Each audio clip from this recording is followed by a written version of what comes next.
भी सुन लीजिए बस। नहमदुहु नुसल्ली अला रसूलिहिल करीम अम्मा बाद इन्नल्लाहा व मलाइकतहु युसल्लूना अलन नबी या अय्युहल्लज़ीना आमनू सल्लु अलैहि व सल्लिमू तस्लीमा। अल्लाहुम्मा सल्लि अला सय्यदिना व मौलाना मुहम्मदिन मादनिल जूदि वल करम व आलिहि व बारिक व सल्लिम सलातन व सलामन अलैका या सय्यदी या रसूल अल्लाह। मोहतरम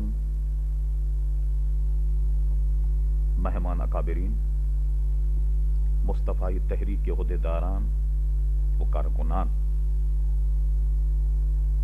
बहुत शानदार तकरीरें हो चुकी और ये तकरीब असर की नमाज के बाद से जारी है कि आप तो असल में कभी कभी शायद जलसे में जाते हों तो हमारा चूंकि काम ही रोजाना जलसे का, इसलिए पब्लिक की नब्ज को पहचान जाते हैं कि कितने वक्त तक इनको तकरीर सुनाई जा सकती है। जैसे एक खाना एक मुकर्रर है, इस एतबार से मैं खुद दस्तबरदार हो गया और मेरी चूंकि आप तकरीर रोजाना तकरीबन जो बैठे हैं सुनते रहते हैं, इन हजरात को सुनने के लिए बहुत बड़े एहतमाम, इंसराम, एहतशाम की आपको जरूरत करनी हो।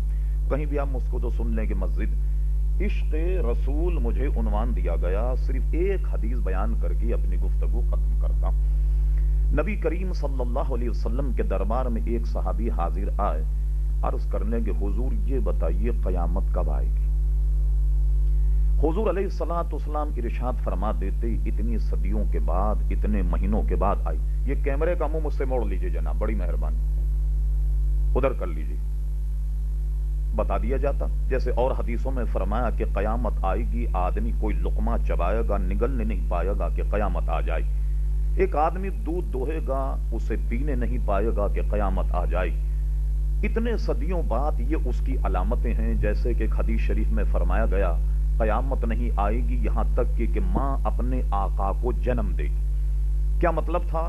यानी औलाद अपनी मां से ऐसा सलूक करेगी जैसे आका अपनी लौंडी और गुलामों के साथ करता। जैसे कि आप निशानियां देख रहे हैं कि लड़के अपने माँ बाप के साथ किस कदर बदतमीजी कर रहे हैं, ये अलामात क़यामत से कुछ निशानी बयान कर दी जाती। तो हुजूर सल्लल्लाहु अलैहि वसल्लम ने आज खिलाफे तवक्को साइल से एक सवाल कर ली। उन्होंने फरमाया, मेरे गुलाम कयामत जब आएगी सो आई, मगर ये बता तूने कयामत के लिए तैयारी क्या की। आज हमसे पूछा जाए, हमारा ईमान है कि कयामत आएगी, लेकिन हमने कयामत के लिए क्या तैयारी की। कब्र में जाने के बाद जब हमसे पूछा जाए मन रब्बो का, बताइए हमारे पास क्या तैयारी। अल्लाह तबारक व तआला के दरबार में खड़े होने की हमारे पास क्या तैयारी। अल्लाह अकबर। जब हुजूर ने फरमाया कि ये बता तूने कयामत के लिए क्या तैयारी की, उन्होंने अर्ज किया, और अल्हम्दुलिल्लाह जो तरबियत, जो मामलात अब आपने सुने, ये उसी का असर था कि सहाबा किराम अलैहिमुर रिदवान में से कोई न अपनी नमाजों पर फख्र करता था, न सजदों की हलावत पर, न तहज्जुद गुजारी पर, न रोजों पर, न ज़कात पर, न खैरात पर। वो एक बात पर बड़ा अजीब और गरीब उसका तस्वुर था जिस पे वो फख्र करता। बजा तौर पर ये कहा जा सकता था, या रसूल अल्लाह सल्लल्लाहु अलैहि वसल्लम, ये नमाजें मैं काय के लिए पढ़ता हूँ, ये तो कयामत ही के लिए तो पढ़ रहा हूँ। ये रोजाना सजदे काय के लिए कर रहा हूँ, ये रोजे किस चीज के लिए मैं रख रहा हूँ, ये नमाजें क्यों पढ़ रहा हूँ। इसी पर एक फख्र कर लेते। मगर अल्लाह अकबर, सहाबी रसूल अर्ज करते हैं, या रसूल अल्लाह सल्लल्लाहु अलैहि वसल्लम, कयामत के लिए कोई तैयारी नहीं, कोई तैयारी नहीं, सिर्फ एक के, और वो तैयारी ये है, न नमाज, न हज, न ज़कात, सिर्फ तैयारी ये है कि मैं आपसे मोहब्बत करता हूं। इसके अलावा मेरे पास कोई तैयारी नहीं है। अल्लाह अकबर। जब उन्होंने ये कहा कि कयामत के लिए मेरे पास सिवाय आपकी मोहब्बत और इश्क के कोई तैयारी नहीं है, तो हुजूर ने सनद दी, फरमाया जिससे तुम मोहब्बत करते हो कल कयामत में उसी के साथ हो गए।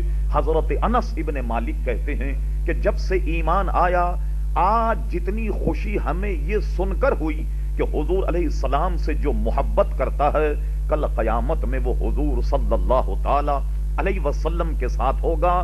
بس یوں سمجھ لیجئے محبت کیا ہے. محققین کہتے ہیں محبت کی تعریف ہے محبت. محبت کا معنی محبت ہے. سینکڑوں صفحات لکھنے کے بعد بھی کسی نے محبت کی تعریف کی تو وہ یہی ہے کہ محبت کا ترجمہ محبت ہے, محبت کا نتیجہ محبت ہے, اور عشق کہ محبت کی آخری منزل ہے. سمجھانی کہہ دوں کہ عشق محبت کی آخری منزل ہے, اور اس عشق کے لیے اعلی حضرت امام اہل سنت مولانا شاہ احمد رضا خان فاضل بریلوی رحمت اللہ علیہ فرماتے ہیں لحد میں عشق رخ شہ کا داغ لے کے چلے, اندھیری رات سنی تھی تو چراغ لے کے چلے.